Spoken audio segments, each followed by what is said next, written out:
It's not just the answers, not just the quotes. It's life in the margins. It's time for Cluffs Notes. Hey, and welcome back to Cluffs Notes. So let's return to the patio for a moment. The patio is more than just a place with chairs and string lights.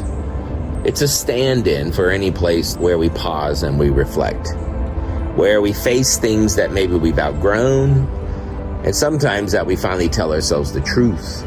We've talked about changes that we haven't asked for, changes that came crashing in. But today's episode is about the changes we avoid, the ones that we sense but we sidestep, because naming them would mean everything has to change. Michael and I have a really good friend, and over the years, he has prided himself on doing the right things. He's a great guy. He holds things together. He's very patient as a husband.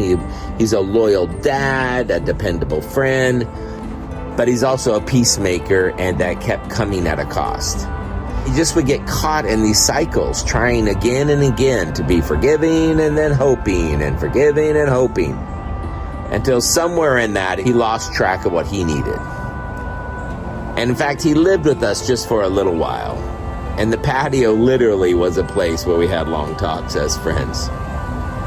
What he just needed was to hear his own words out loud. Sometimes he needed us to just hold up the mirror. Not that we were judging, but just to reflect maybe what he wasn't seeing.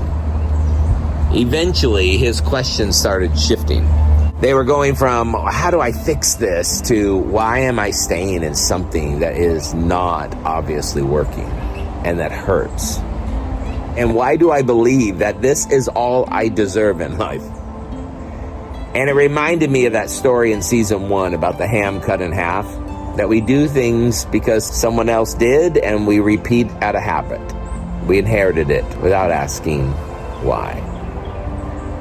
Sometimes we'll even edit ourselves out of our own picture, our own stories, just so we can keep peace. And I live with that. I was a horrible peacemaker, especially when I had to face truths about my own identity that would hurt other people. There was this book that really meant a lot, and I've shared with others, called No More Mr. Nice Guy. And it's about people pleasing and about how we meet our needs in these roundabout, inauthentic ways, that we're not really being honest. We're not naming what's real. So here's your nudge. What's the script that you're still following that does not fit? And what might change if you stopped editing and started being honest about just what it is you truly need? The mirror doesn't judge, it just reflects. And reflection, that's where the transformation can begin.